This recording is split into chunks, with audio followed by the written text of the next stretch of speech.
And now, it's time for DJ Rocky's Secret File.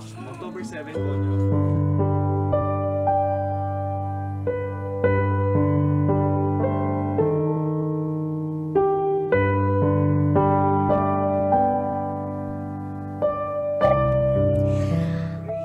Aakuin mo ang pagbubuntis ko. Thank you, Mama. Kahit hindi naman iyo ang bata.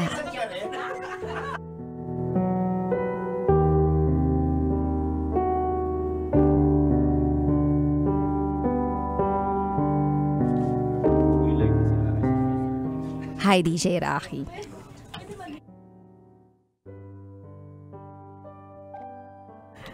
Itago mo ako sa pangalang Sandy. At ito, ang aking secret file.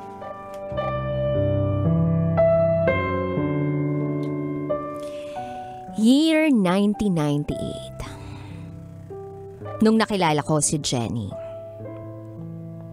Si Jenny, ang loka-lokang kaibigan natin na naging dahilan din kung bakit tayo nagkakilala.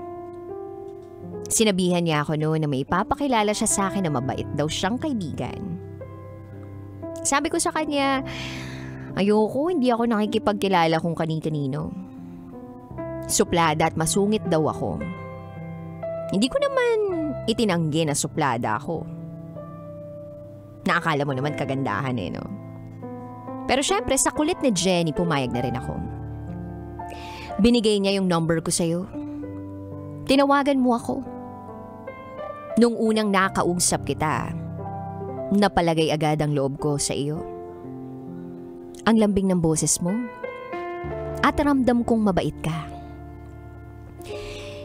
Hindi ko na malayan ang tagal na palang pag-uusap natin. Simula noon, lagi na tayong magkausap sa phone. Lagi nga nagagalit ang mommy at kapatid ko kasi umaapoy na raw ang telepono namin. Wala na raw ibang nakakatawag dahil sa atin. Ikaw rin ang dahilan kung bakit ako nagpalagay ng call waiting. Days passed at na-realize ko na lang na hinahanap-hanap na kita. Nafo-fall na pala ako sa'yo without knowing na ganun ka rin pala. Naging tayo. Super saya ko kahit hindi pa kita nakikita. Alam kong mahal talaga kita. Then after weeks, maging tayo, we decided na magkita na. Sobra akong excited na kinakabahan kasi hindi ko alam kung may magbabago ba sa ating dalawa. Natakot din ako na baka kala mo lang mahal mo ko pero kapag makita mo ko, mawala. But I took the risk na makita ka. As far as I remember, sa Cubao tayo nagkita noon. Kabadong-kabado ako, ang lamig ng mga paa at kamay ko. Basang-basa ang kilikili ko ng pawis. Nung dumating ka't lumapit sa akin, grabe yung itsura mo, napakaamo. Na-realize ko na, ay eto na, siya na talaga. Mahal ko talaga siya. Ganon din pala ang nararamdaman nun. Simula nun, gusto kong lagi kang nakakasama at nakakausap. Kaya naman, ginawa nating kanto ang Marikina at Caloocan. O Malabon. May schedule ka sa pagsundo sa akin from school. Every Wednesday and Friday yun kasi naka-civilian tayo. On the other hand, sinusundo rin kita sa school nyo sa Cubao para naman umuwi sa inyo sa Marikina. Ikaw ang naging dahilan kung bakit naging memorable sa akin ang Marikina. Wala akong pakialam na lakbayin yun kahit malayo. Wala pang MRT at LRT 2 nun, kaya jeep or FX lang ang sinasakyan ko. Ganun ka rin naman. Kahit nakakatulog ka sa bus dahil sa haba ng biyahe from Cubao to Caloocan, you really don't mind. Naging maayos ang relasyon natin. We had our relationship for more than a year. Until I decided to end it. Dahil sa rason na gusto kong magkaanak. Nilet go mo ko kasi mahal mo ko. At alam mong hindi mo kayang ibigay sa akin yun.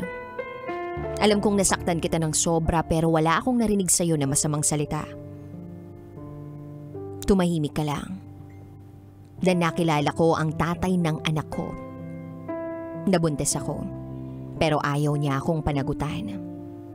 Ikaw ang tinawagan ko noon. Hindi kasi alam dito sa bahay na buntis na ako. Nang malaman mo ang sitwasyon ko, you said this. Huwag ka nang umiyak. Aakuin ko ang pinagbubuntis mo. I got surprised. Mahal mo pa rin talaga ako.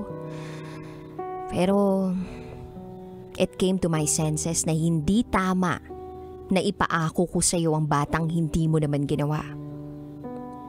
Kaya I turned you down. Again. Sinaktan na naman kita. Hindi ka na nakipag-usap sa akin simula noon. Nakakasagap ka na lang ng balita sa mga nangyayari sa akin from your ate na lagi kong kausap noong mga panahong yun.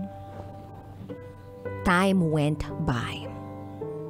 After 20 years, we had a chance na mag-reconnect. Though every year naman hindi ka nakakalimot na batiin ako ng birthday ko. But this time, nag-usap talaga tayo. August 31, 2022, binati mo ako ng happy birthday. Kako, buti na alala mo pa and you replied, oo naman. Nagtanong din ako kung alam mo yung River Park kasi magkikita kami doon ng mga friend ko, pero hindi ka na nag-reply.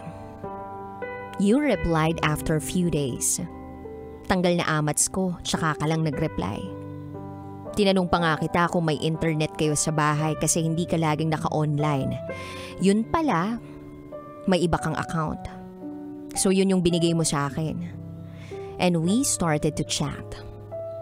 You asked kung kumusta ang birthday ko. Sabi ko, that was my loneliest birthday. Kasi first time na I celebrated my birthday, nawala na ang mommy ko. And at the same time, naghiwalay na kami ng partner ko for 9 years. At that time, I was really devastated dahil sa mga nangyari. Pero pinagaan mo. You gave life again sa buhay ko. I asked you kung pwede tayo magkita and you said yes. September 4, 2022, nagkita tayo uli. Nagpunta tayo sa St. Clair. Yun ang simbahan natin. Doon tayo nagpupunta para magsimba nung tayo pa. And that time, doon mo uli ako dinala. Ang saya ko noon. Nakalimot ako sa lahat ng pain na nararamdaman ko.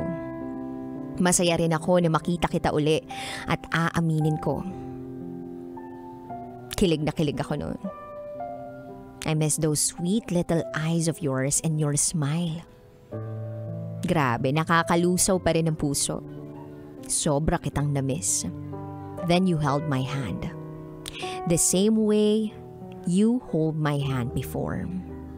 May higpit na may pag-iingat. Para bang sinasabi mo na hindi mo ko pababayaan at iingatan mo ko. Then, I realized may pagmamahal pa rin pala ako sa'yo.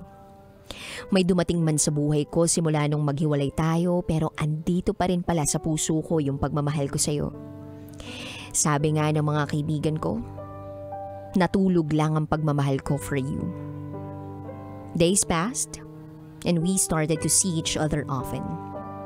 We talked every single day. Kahit hindi tayo magkasama, lagi naman tayo magka-video call. Tayo na, pero hindi official. Masaya tayo at ramdam natin na mahal natin ang isa't isa. Pero hindi naman laging ganun ang sitwasyon. Dumating tayo sa punto na lagi na tayo nagtatalo at nauuwi sa away. Hindi ko kasi makuha sa'yo yung 100% mong pagmamahal dahil may iba ka rin pang mahal. Yan yung babae na minahal mo after ko. Siya yung nandyan nung iniwan kita. Nung panahon na hindi ko pinaako sa'yo ang anak kong si JC. Na hanggang ngayon, mahal na mahal mo pa rin. Kaya kahit mahal mo ko, hindi mo pa rin maibigay sa akin yung 100% dahil sa kanya. Sabi ko tatanggapin ko kasi mahal kita eh. Eventually, mababaling din sa akin lahat ng pagmamahal mo gaya ng dati. Pero hindi. Lumipas ang panahon na naging worse ang relationship namin. You fell out of love.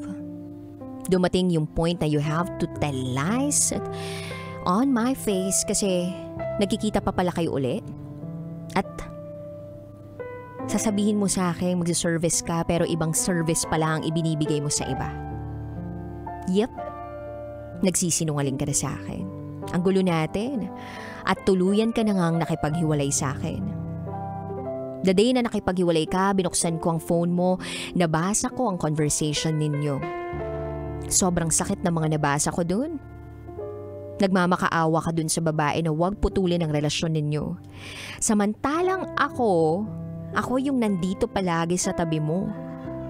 Na lahat kayang ibigay para sa'yo. Actually, naibigay ko na nga lahat for you pero iniwan mo. Galit na galit ako sa'yo at sa babae mo. Dumating ako sa puntong isinumpa ko na kayo. Lalo na nung malaman ko na may iba pang lalaki yung kinababaliwan mo. Sinabi ko sa'yo ang nalaman ko, nag-ask ka ng info about sa guy. Ibinigay naman sa'yo pero hindi ka pa rin naniwala. Ang katwiran mo, hindi mo nararamdaman na totoo. Tinanong mo nga rin yung babae. At ang sabi sa'yo ng babae, hindi totoo. Nagalit ako sa'yo. Sabi ko, sino bang kriminal ang inamin ng kasalanan? Sa totoo lang gusto kitang sakalin noon. Para magising ka na ako na lang ang piliin mo. At eto ako na nagmamahal sa'yo ng totoo. Buong pusong handa kang tanggapin anytime pero nagsusumiksik ka sa ibang babae na hindi naman worthy sa pagmamahal mo. Dumating ako sa punto na gusto na kitang sukuan. Lalo na kapag pinaparamdam mo sa akin na hindi mo na talaga ako mahal. At hindi mo na kayang mahalin pa. Naaalala ko yung sinasabi mo noon na deserve kong mahalin at hindi ako dapat sinasaktan. Pero look, anong nangyayari ngayon? Ikaw pa na best friend ko ang nananakit sa akin ng ganito. Ikaw na nakakaalam ng buong pagkatao ko ang nananakit sa akin ng ganito. Sabi mo pa, kapag naghiwalay tayo, hindi na ako masasaktan. Pero bakit ganito pa rin ang nararamdaman ko? Bakit araw-araw pasakit ng pasakit? Bakit tuwing maiisip ko na ang pagmamahal at atensyon mo ay nasa kanya, lalong hindi ako makahinga sa sakit? Bakit mo ko winasak ng ganito? Well, I guess kailangan ko ring sisihin ang sarili ko. Sinisisi ko ang sarili ko. Kung hindi sana kita iniwan noon, edi sana isa tayong masayang pamilya. Sa'yo lumaki si JC. Ikaw ang dada niya. Nabuo ang pangarap ko magkaroon ng isang buong masayang pamilya na kasama ka. Ang tanga-tanga ko, gaga pa. Binigyan ako ng second chance pero anong ginawa ko? Sinakal kita. Hanggang sa hindi ka na makahinga sa relasyon natin at nawalan ka na ng pagmamahal sa akin. Ang tanga-tanga ko talaga. Hinayaan kong maging ganito tayo nang dahil sa takot kong mawala ka at maagaw ka niya sa akin. Pero ang ending, babalik ka sa kanya. Sa kanya ka pa rin pala babalik dahil nasakal ka sa akin. Kung maibabalik ko lang sana yung nakaraan, iingatan kita. Pinagtagpo uli tayo pero hindi pa rin itinadhana. Meron kayang third chance? Sana meron. And by that time, iingatan kita ng sobra. Sana meron. Kasi ikaw lang ang gusto kong makasama for the rest of my life. Sana ako na lang uli. My first and greatest love. Hanggang dito na lang po, DJ Rocky. Muli, Ako si Sandy. At ito, ang aking secret file.